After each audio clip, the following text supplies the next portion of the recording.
Hello student, how are you. I hope आप सभी ठीक होंगे। तो बेटा आज से हम जो हमारी सीरीज़ चल रही है यानी हम ओसवाल बुक करा रहे हैं, ठीक है। इसमें ज़्यादातर प्रीवियस ईयर क्वेश्चन दिए रहते हैं सीबीएसई बोर्ड के लिए। तो इसमें आज हम प्रोबेबिलिटी के 1 मार्क्स क्वेश्चन आपके सामने लेकर हाजिर हैं, ठीक है। मेक श्योर हो कि आपने चैप्टर पहले अच्छे से पढ़ा हो तभी ये सारे क्वेश्चंस करें। ऑल तो मैं यहाँ पे सारे कॉन्सेप्ट क्वेश्चन वाइज बताता हुआ चलूँगा, लेकिन ज़्यादा बेहतर यही है कि पहले आप इस चैप्टर का थोड़ा बहुत बेसिक जान लो, उसके बाद इस चैप्टर को स्टार्ट करो, ठीक है। ऑल तो मैं सारी चीज़ें बताऊँगा, कोई घबराने वाली बात नहीं है। अब देखो, ये जो पर्टिकुलर क्वेश्चन है ये कार्ड्स की बुनियाद पे आपसे पूछा गया है। ताश के पत्ते जो होते हैं उसकी बुनियाद पे पूछा गया है। तो पहली चीज़ तो आपको पता होना चाहिए कार्ड्स में कौन कौन से कार्ड होते हैं, इनका कैसे कैसे क्लासिफिकेशन किया गया है, ठीक है। चलिए शुरू करते हैं। अब देखो, टोटल जो है 52 कार्ड्स होते हैं आपके। कितने होते हैं? 52 कार्ड्स, समझ रहे हो। 26 कार्ड्स आपके रेड होते हैं और 26 कार्ड आपके क्या होते हैं? ब्लैक होते हैं। इसमें भी फिर कैटेगरी बढ़ गई है। इसको आप याद रखोगे HDR। कौन कौन से? हार्ट, डायमंड होते हैं रेड। हार्ट, डायमंड, रेड, ठीक है। ये आपका हार्ट है, ऐसे होता है। डायमंड आपका कुछ ऐसा होता होगा, ठीक है। इसको याद रखोगे आप CSB करके, CSB यानी क्लब, स्पेड और ब्लैक। क्लब स्पेड क्या होते हैं? ब्लैक होते हैं, समझ रहे हो ना। अच्छा, आप अगर इसका वो याद रखना चाहते हो साइन तो ठीक है, नहीं याद रखना चाहते हो तो नहीं, कोई बात नहीं, ठीक है। साइन चलिए हटा देते हैं, वैसे भी बहुत ख़राब साइन बन रहा है यहाँ पे। अब ऐसे समझो, टोटल 52 कार्ड्स होते हैं, 26 red 26 black. Heart, diamond, red होते हैं।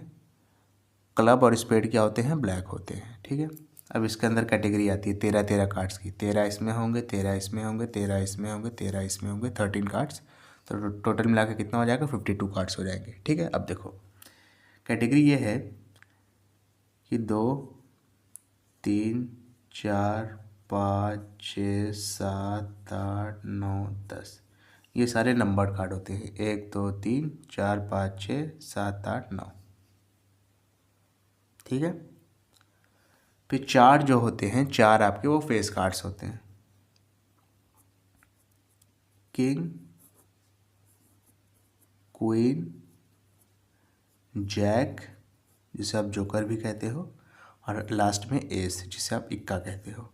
बस यही सारे कार्ड इसमें भी होते हैं, इसमें भी होते हैं और इसमें भी होते हैं, ठीक है। अगर कैटेगरी का नाम लिखना चाहो तो लिख दो। ये आप मान लो, ये आपका हार्ट है, ठीक है। ये मान लो आपकी कैटेगरी डायमंड है, हार्ट, डायमंड। ये आपकी क्लब है और ये आपकी क्या है? स्पेड है। 2 से लेकर 10 तक यानी 9 कार्ड नंबरिंग के होते हैं। उसके बाद किंग, क्वीन, जैक और एस ऐसे होते हैं, ठीक है। 13 कार्ड इसमें, 13 कार्ड इसमें, 13 कार्ड इसमें, 13 कार्ड इसमें, टोटल मिला के कितने होंगे? 52 कार्ड्स। अब अपना क्वेश्चन स्टार्ट करते हैं। देखो, प्रोबेबिलिटी किसकी पूछ रहा है क्वेश्चन में? कह रहा है find the probability of getting a black queen. Probability of black queen पूछ रहा है। तो देखो, ब्लैक इस साइड का है, एक क्वीन इसमें होगी क्लब में, एक क्वीन स्पेड में होगी। टोटल क्वीन कितनी हो गई? 2 लिखोगे अपॉन में टोटल नंबर ऑफ कार्ड्स कितने हैं? 52। आ गया आंसर। 2 1 ज़ा 2 2 ज़ा 4, बचेगा 1 और 2 12, 2 6 ज़ा 12 हो जाएगा। आंसर कितना आ गया? 1/26 आ गया। एकदम सिंपल सा था। अब इसकी बुनियाद पे आपको ये चीज़ें पता चल गई ना। अब इसकी बुनियाद पे हज़ारों क्वेश्चन बन सकते हैं, आप वो सारे कर सकते हो, ठीक है। आगे मैं बताऊंगा, परेशान मत हो। फिलहाल यहाँ पे यही क्वेश्चन आया तो यही बता रहा हूँ।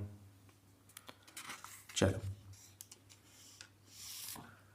नेक्स्ट क्वेश्चन देखो क्या कह रहा है। ठीक है, find the probability of getting a doublet in a throw of pair of dice. कह रहा अगर एक साथ 2 पासों को फेंका जाता है तो आपकी क्या प्रोबेबिलिटी है कि आपको डबलेट मिलेगा। डबलेट का मतलब दोनों पासे पे सेम नंबर मिलेंगे। सॉल्यूशन देखो इसका। टोटल आउटकम कितने होंगे पहले ये बताओ। टोटल आउटकम देखो, जब भी आप डाइस की बात करते हैं तो इसका हो जाता है, टोटल आउटकम का फॉर्मूला होता है 6 की पावर n। n क्या होता है? नंबर ऑफ डाइस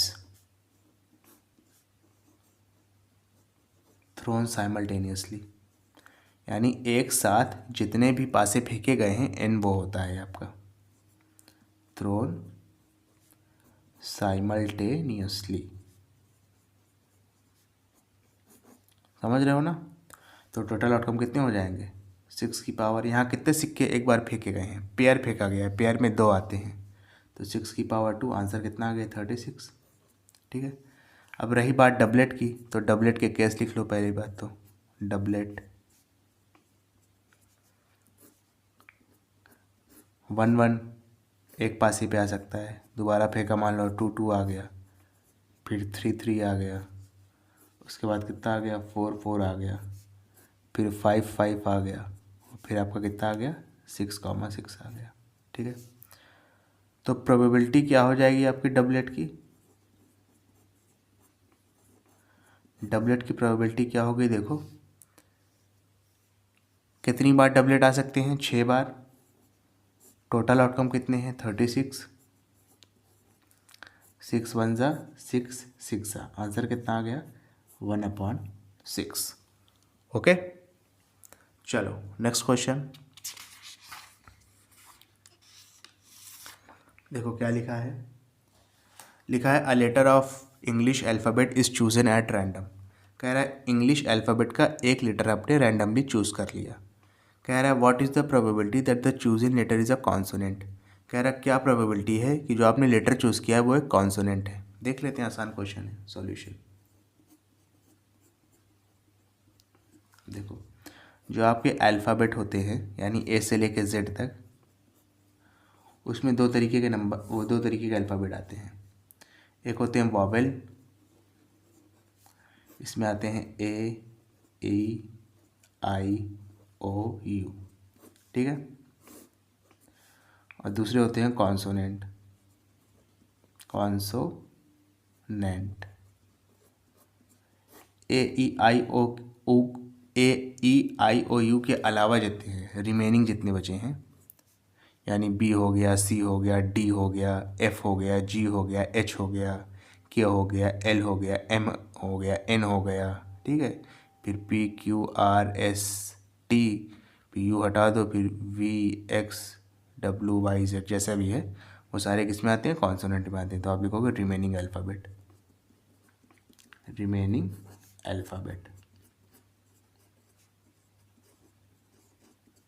समझ रहे हो ना? तो वॉवेल का नंबर कितना है? ये कितने हैं? इसमें एन की वैल्यू कितनी है? 5 होगी। कॉन्सोनेंट का नंबर कितना है? इंग्लिश में जो अल्फ़ाबेट होते हैं वो 26 होते हैं। अगर वॉवेल 5 है तो कॉन्सोनेंट कितने हो जाएंगे? 26 में से 5 को माइनस कर देंगे तो 21 आ जाएगा।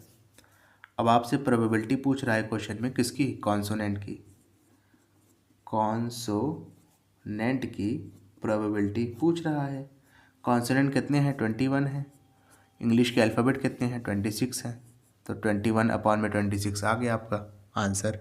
ठीक है। चलो नेक्स्ट क्वेश्चन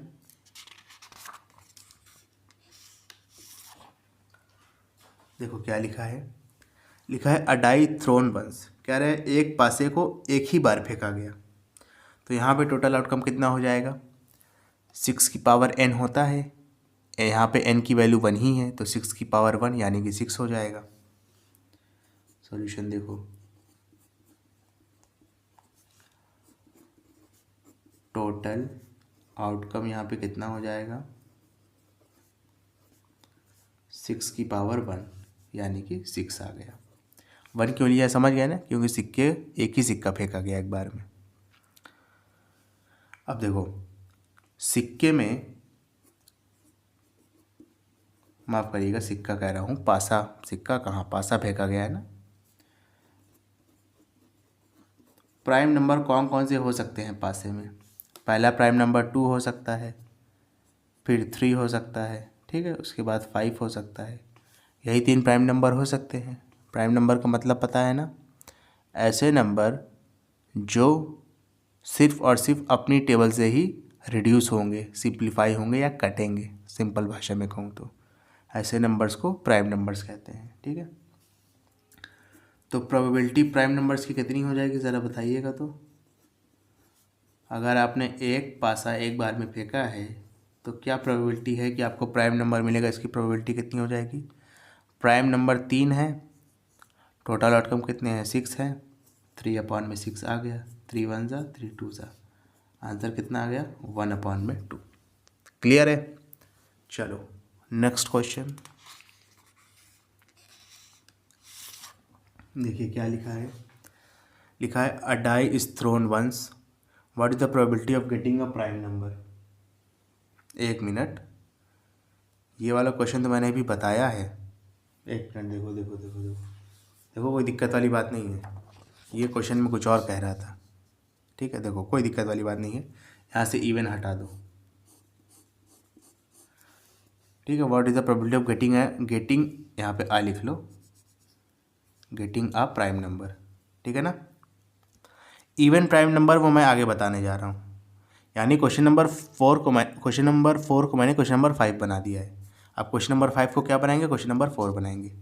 ये जो मैंने बताया था ये सिर्फ प्राइम नंबर के लिए बताया था, ऐसा समझो। इस वजह से मैंने इसको काट के सही कर दिया है, ठीक है। What is the probability of getting an even prime number. अच्छा समझ लो, इवन प्राइम नंबर सिर्फ और सिर्फ आपका एक ही होता है, वो है आपका 2।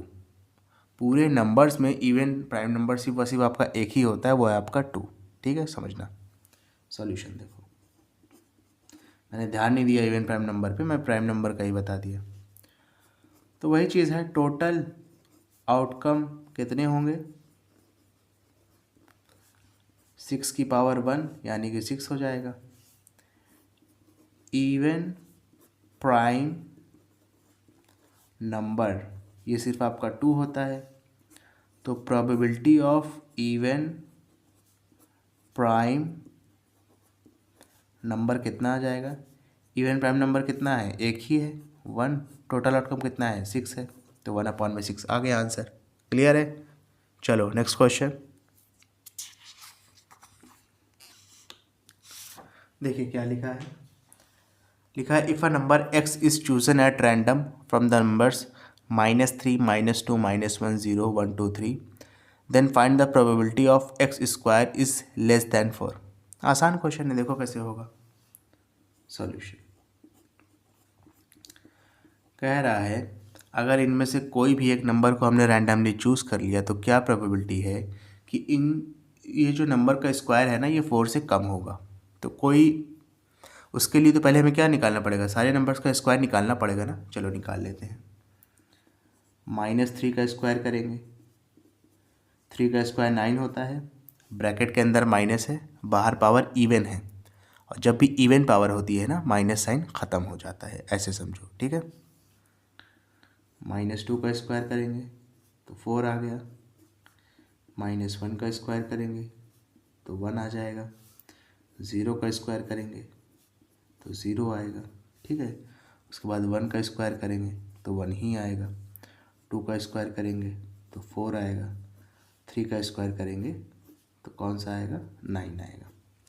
अब किस में हमें x² की वैल्यू 4 से कम मिल रही है, पहले तो ये देखो। तो एक इसमें मिल रही है, एक इसमें मिल रही है और एक इसमें मिल रही है, यानी 3 केस बन रहे हैं, ठीक है। तो probability of getting x² less than 4 कितना हो जाएगा, 1 2 3, 3 केस में मिल रही है, ठीक है। और टोटल नंबर्स कितने हैं, 1 2 3 4 5 6 7, 3/7 आ जाएगा आंसर। समझ गए ना। x² की वैल्यू 4 से कम हमें कौन कौन से केस में मिल रही है, 1 2 3, 3 केस में मिल रही है। टोटल केस कितने बने हैं यहाँ पे गिवन क्वेश्चन के हिसाब से, 1 2 3 4 5 6 7, तो 3/7 आपका आंसर आ गया। क्लियर है। चलो नेक्स्ट क्वेश्चन देखो क्या लिखा है। लिखा है a number is chosen eight random from the numbers, okay, -5 से 5 तक दिया हुआ है। कह रहा है find the probability that square of this number is less then और इक्वल टू 1। कह रहा है या तो 1 के बराबर, सॉरी, या तो 1 से छोटा हो या 1 के बराबर हो। देख लो सोल्यूशन एकदम सेम क्वेश्चन की तरह है जो प्रीवियसली दिया था, ठीक है। -5 का स्क्वायर करेंगे तो माइनस साइन तो ख़त्म हो जाएगा जब स्क्वायर करते हैं, अभी बताया था। पावर इवन होगी तो माइनस साइन ख़त्म हो जाता है, 25 आएगा। -4 का स्क्वायर करेंगे तो 16 आएगा। -3 का स्क्वायर करेंगे तो 9 आएगा। -2 का स्क्वायर करेंगे तो 4 आएगा। -1 का स्क्वायर करेंगे तो 1 आएगा। 0 का स्क्वायर करेंगे तो 0 आ जाएगा। क्लियर है। उसके बाद 1 का स्क्वायर करेंगे तो 1 आएगा। 2 का स्क्वायर करेंगे तो 4 आएगा, ठीक है। 3 का स्क्वायर करेंगे तो 9 आएगा। 4 का स्क्वायर करेंगे तो 16 आएगा और 5 का स्क्वायर करेंगे तो 25 आएगा। अब यहाँ पे किस चीज़ की प्रोबेबिलिटी पूछ रहा है, एक मिनट, किस चीज़ की प्रोबेबिलिटी पूछ रहा था। x की वैल्यू या तो 1 के बराबर होगी या 1 से छोटी होगी। तो x की वैल्यू या तो 1 से छोटी होगी या 1 के बराबर होगी। ऐसे कितने केस है इसमें जिसमें x की वैल्यू या तो 1 के बराबर है या 1 से छोटी है। गिन के देखो, सिर्फ 3 केस हैं। इसमें 1 के बराबर मिल रहा है, इसमें 1 से छोटा मिल रहा है, इसमें 1 के बराबर मिल रहा है, यानी 3 केस ऐसे बने हैं। टोटल केस कितने हैं, 1 2 3 4 5 6 7 8 9 10 11। क्लियर है अच्छे से, ओके। स्टूडेंट अगर आपको वीडियो पसंद आए तो इसको लाइक करें, कमेंट करें, शेयर करें। और ये सारी वीडियोस ज़्यादातर प्रीवियस ईयर क्वेश्चन, ज़्यादातर क्या सभी प्रीवियस ईयर क्वेश्चन है, तो बच्चों तक ज़्यादा से ज़्यादा पहुँचाइए, ठीक है। उनके लिए काफ़ी बेनिफिशियल होगा एग्जामिनेशन पॉइंट ऑफ व्यू से। Thank you.